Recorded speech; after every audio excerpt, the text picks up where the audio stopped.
How's it going, guys? Right, yeah, so my KH was down a bit, my pH was down slightly as well, so I've already given one dose of this. I've just weighed up some more now. I'm going to mix it in with some pond water and go and add it to the pond. I reckon this second dose should do the trick, because I'm not too far out. This is the test kit I use, NT Labs one, so yeah. Right, so I'm going to get down the pond now, get this mixed up and add it to the pond. Right, so I'll give that a good mix round now. I'm just going to go and start adding this round the pond. Spread it all round. Get it all mixed in nicely. Get loads by the air stone. And I'm going to put a load round by the return over there and spread it all round. So I'm going to get the rest of this in now, and I'll be back in a moment. Right, that's today's dose of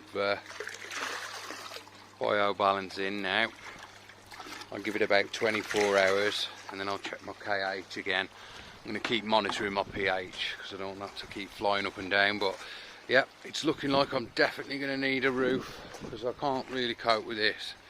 Well, I can cope with it, but you know, I don't want the fish to have to have fluctuating pH and everything. So yes, I think the next thing, I think I'm going to have to box this pond in and put a roof on at the same time. So I'm going to have to calculate what wood I need because it's a fairly big pond. So I don't know whether to go with clear corrugate for the roof or that twin skin stuff. I'm not sure yet. So yeah, that's what I'm going to have to start planning. My roof and my boxing in. Stop all this nasty rain getting in. How's it going, guys? Sorry about the wind, it's a bit breezy, so I don't know if you can hear me properly. Right, this new pond vac, don't get me wrong, it's not like some super fancy thing or anything. It's Hozelock Pond Vac. It hasn't got a tank, so it doesn't need to empty itself and everything like that. It just pumps straight out to waste, which is perfect for me because I keep getting a lot of detritus and fish waste on the bottom. The bottom drain just ain't picking it up.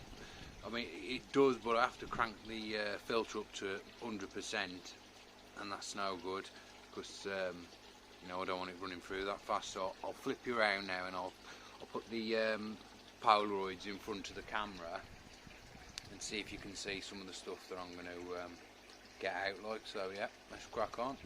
I'll speak to you in a moment. Right, yeah.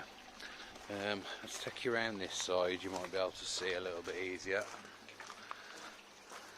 This is what I have to deal with. I've recently just changed the food to some better food, but look at all that. That is just ridiculous. That is just no good for the fish. And there's a load of gack over there, like so, yeah. Hopefully this new pond vac will do what I want it to do. And I'll keep my other one just for blasting out the gravel filter. So yeah, I'm going to get it out now and I'll be back in a mo. Yeah, talking about fish waste, this is what I was feeding. I think it's wheat germ and peaches and cream.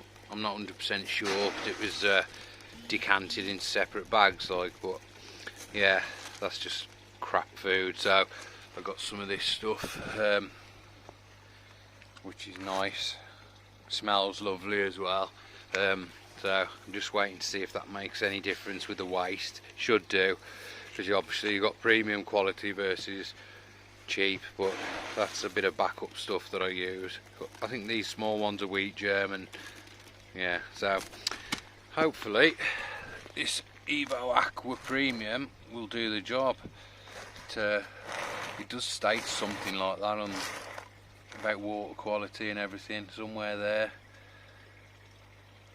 unless I'm imagining things. But yeah, let's crack on with this vac. I'll speak to you in a mo. Okay guys, so here she is, Hozelock Pond Vac. Obviously it differs from the normal style, which is this. I mean, this one in theory should have been good. It's you put the pipe on there and it's got a little flap, it discharges on its own. You put it on for like 30 seconds, it fills and empties itself. But the thing with this is this bloody membrane gaskety thing, whatever it is, when it doesn't switch off and this gets full of water, it gets into the motor and then it starts spurting out steam and smoke and everything, so it is an absolute nightmare. And once that diaphragmy thing, whatever you want to call it, is wet, you just can't use it for the rest of the day. So you have to keep stopping, starting, and then you can never get all the stuff and it's just aggro. So this one doesn't stop, just pumps straight to waste, just whack a hose on there, all straight out, good for water changes as well. You've got a few different nozzles, nice soft rubber bristles on this one, so you're not going to scratch or scuff everything.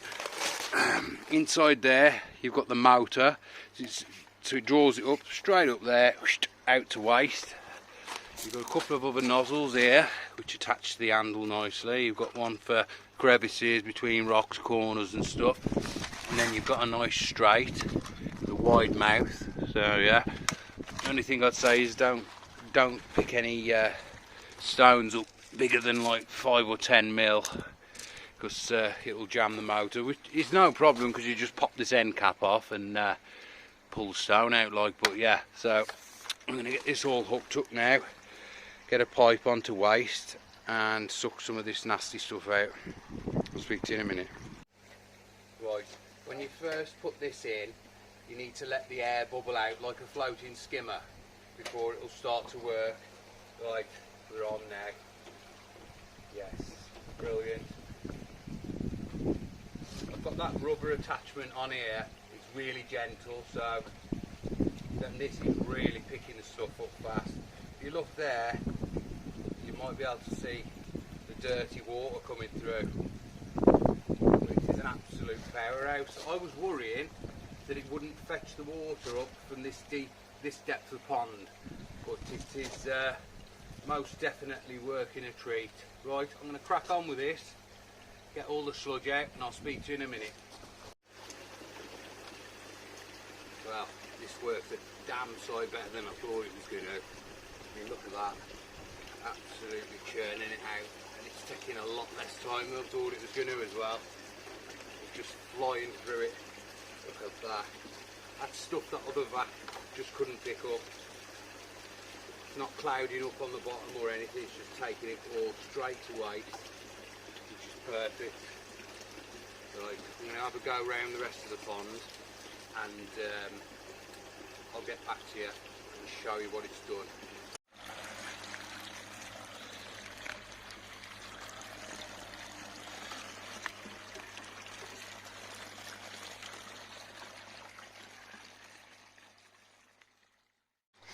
Okay, so that's the first run with the hoover done.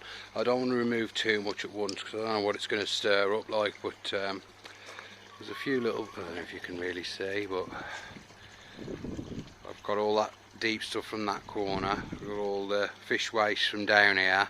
There's a few bit more that I need to get out, but if I keep on top of it now with this, I shouldn't get so much. Yeah, that's it. All packs down into a tiny little bundle, look. Packs away anywhere, that was back of the cupboard, whatever like, but yeah, I'm really chuffed with that. So it's a massive thumbs up from me. If you need to get some sludge or whatever off the bottom of your pond, then the Hozelock Pond Vac's the one for you. Thanks for watching guys, and I'll speak to you soon.